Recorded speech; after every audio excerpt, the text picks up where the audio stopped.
Youth sex trafficking and its myriad cruelties tripled under President Joe Biden and Vice President Kamala Harris, according to a report in thefreepress.com.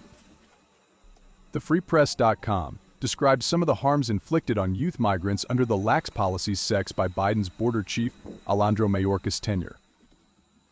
Sex trafficking victims often suffer horrific abuse, as I discovered when I spoke to Landon Dickeson, the 36-year-old executive director for Bob's House of Hope in Denton, Texas, the only shelter for male sex trafficking victims ages 18 and up in the country.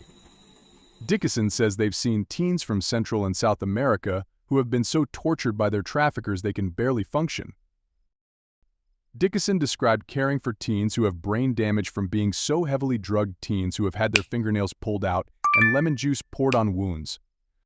When I asked to interview one of their migrant residents, Dickeson said they simply weren't in any condition to speak to anyone, much less a reporter. "We think the cartels and gangs use torture as a control method for the males," said Dickeson.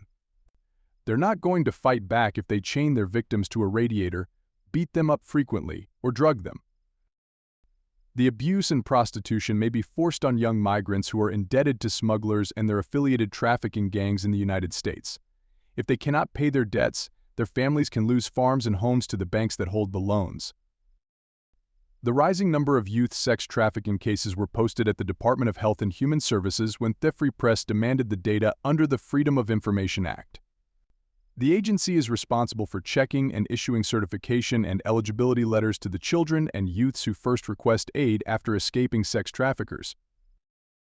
The agency issued 1,143 letters in 2021, 2,226 letters in 2022, and 2,148 letters in 2024 under the welcome policies set by Border Chief Alejandro Mayorkas.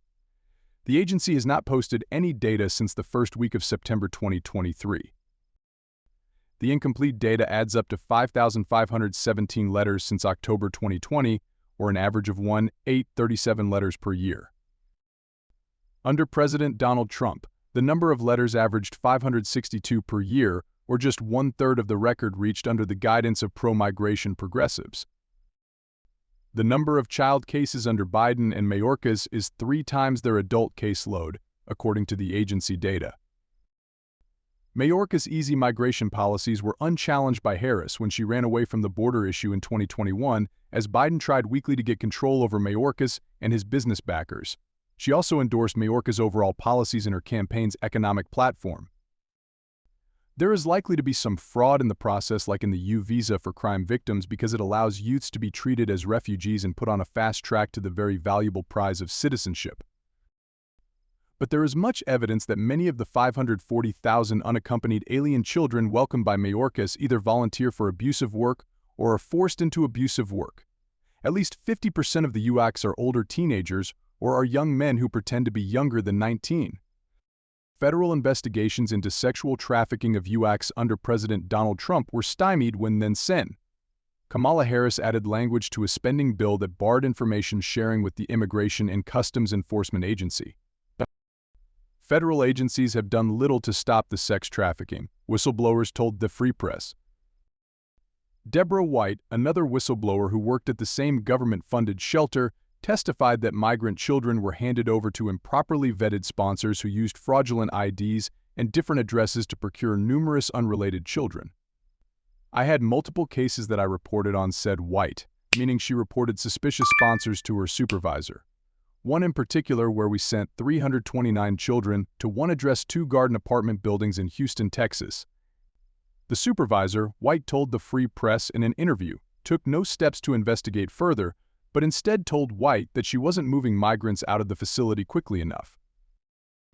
Amid the youth's sexual torture, prostitution, and trafficking, progressives have happily thrown charges of bigotry and racism at the Americans who want their border laws enforced.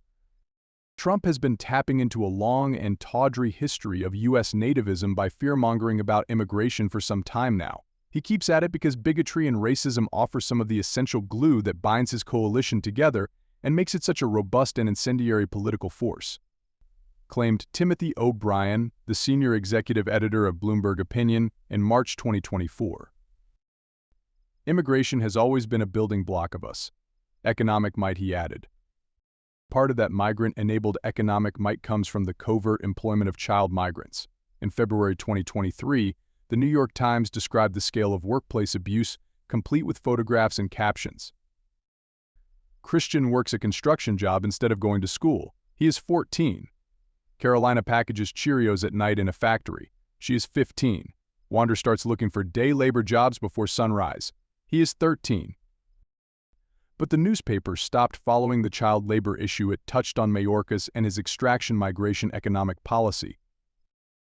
Similarly, the New York Times has posted intermittent articles about the sexual abuse of migrants, but it does not allow the coverage to taint the progressives' claim to be the good guys in migration policy or the establishment's narrative that the United States is a nation of immigrants.